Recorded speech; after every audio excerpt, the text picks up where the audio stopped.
In 1901, an American general gave an order that would define how empires are built. "I want no prisoners. I wish you to kill and burn. The more you kill and burn, the better it will please me." His subordinate asked for clarification. "What age limit should we use for killing?" The general replied, 10 years old. Kill everyone over the age of 10.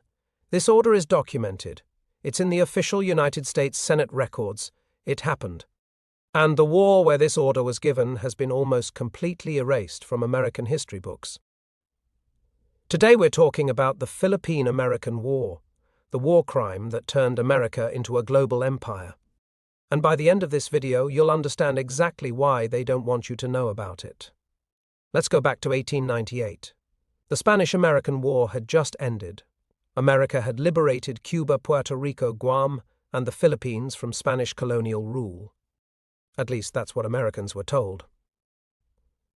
In the Philippines, Filipino revolutionaries had been fighting Spain for years. They had their own leaders, their own army, their own vision for independence. When American ships arrived in Manila Bay, the Filipinos thought they had found an ally. They thought America would help them achieve what they'd been fighting for: freedom. They were wrong. On December 10, 1898, Spain and the United States signed the Treaty of Paris. Spain surrendered the Philippines to America for $20 million. The Filipinos weren't consulted. They weren't even invited to the negotiations. Their country was sold like property. When Filipino revolutionary leader Emilio Aguinaldo heard about this, he was furious. His people hadn't fought for years just to trade one colonial master for another. On January 23, 1899, Aguinaldo declared the establishment of the First Philippine Republic. He became its president. The Philippines had its own constitution, its own government, its own flag, but America refused to recognize it. President McKinley declared that the Philippines would remain under American control for what he called benevolent assimilation. The Filipinos would be civilized, Christianized, and uplifted by American rule. Never mind that the Philippines had been Catholic for over 300 years. Never mind that they had universities, cities, and a functioning society. In the American narrative, they were savages who needed to be saved. On February 4, 1899, fighting broke out between American and Filipino forces in Manila. The war had begun. At first, American officials thought it would be quick. They had modern weapons, trained soldiers, and overwhelming firepower. The Filipino forces were outgunned and outnumbered. But the Filipinos knew their land.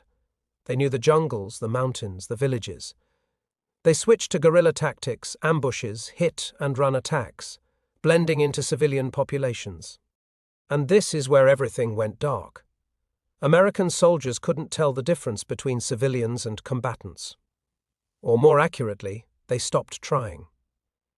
Villages that supported the guerrillas were burned to the ground, water sources were poisoned, food supplies were destroyed.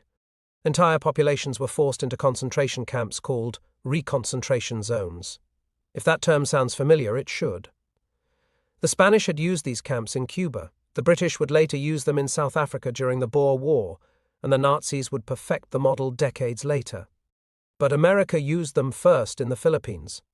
In these camps, Filipinos were crammed together with no sanitation, little food, and rampant disease.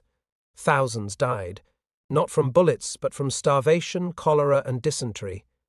And then there was the torture. American soldiers used a technique called the water cure. They would pin a Filipino down, force a hose or bamboo tube into their mouth, and pump them full of water until their stomach swelled. Then they'd stomp on the stomach or hit it with rifle butts to force the water out. The process would be repeated until the victim talked or died. One soldier described it in a letter home. "We pump them full of water until they can't hold any more. Then we make them talk. Some of them die, most of them talk." This wasn't a secret. Soldiers wrote about it in letters, journalists reported it, anti-imperialist groups in America published testimonies. But most Americans didn't care. The war was happening thousands of miles away, out of sight, out of mind. And then came General Jacob Smith. In September 1901, Filipino guerrillas attacked the town of Balangiga on the island of Samar.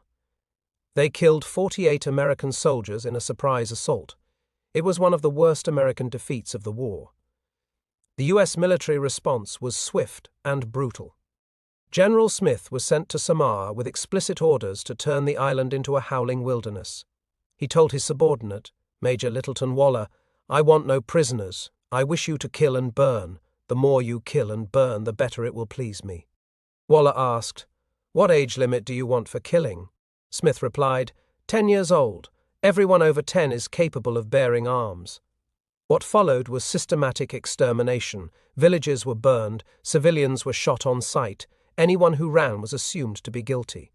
Samar became a graveyard. Estimates vary, but tens of thousands of Filipinos died on that island alone. Some historians believe the population of Samar dropped by 1/3 during this campaign. Eventually, the atrocities became too public to ignore. General Smith was court-martialed in 1902. But his punishment? A reprimand and forced retirement. No jail time.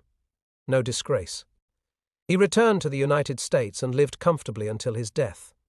Major Waller, who carried out the orders, was acquitted entirely. The war officially ended in 1902, but fighting continued in some areas until 1913. By the time it was over, the death toll was staggering.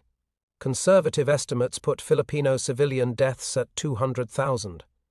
Other historians argue the number was closer to 1 million when you include deaths from famine and disease caused by the war.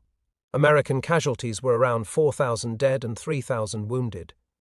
Mark Twain, one of America's most beloved writers, was horrified by what his country had done.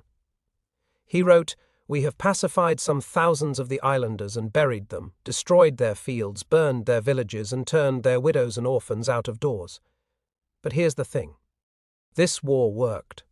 By the end of it, America controlled the Philippines. It had military bases, economic access, and a strategic foothold in Asia. The Philippines wouldn't gain independence until 1946, nearly 50 years later, and the methods used in the Philippines became the blueprint. The counterinsurgency tactics, the torture, the concentration camps, the refusal to distinguish between combatants and civilians. You can see echoes of it in Vietnam, in Iraq, in Afghanistan. The Philippine-American War taught America how to fight colonial wars, how to occupy foreign lands, how to build an empire while calling it liberation. And most Americans have no idea it happened. It's not taught in schools. It doesn't appear in mainstream history. When Americans think about 1898, they think about the heroic charge up San Juan Hill in Cuba, not the massacres in Samar. The Philippine-American War has been memory holed, erased, forgotten. But the Filipinos remember. Every year on February 4th, they mark the start of the war. The scars are still there, so why does this matter today? Because empires don't announce themselves. They don't say we're conquering you. They say we're liberating you, we're helping you, we're bringing democracy, and when resistance happens, the gloves come off. The Philippine-American War was the moment America stopped being a republic and became an empire. Everything that came after, the occupation of Haiti, the coups in Latin America, the wars in the Middle East, it all traces back to this moment, to the decision that American power could be projected anywhere by any means necessary and wrapped in the language of freedom. The war crime that made America an empire wasn't a mistake, it was a choice.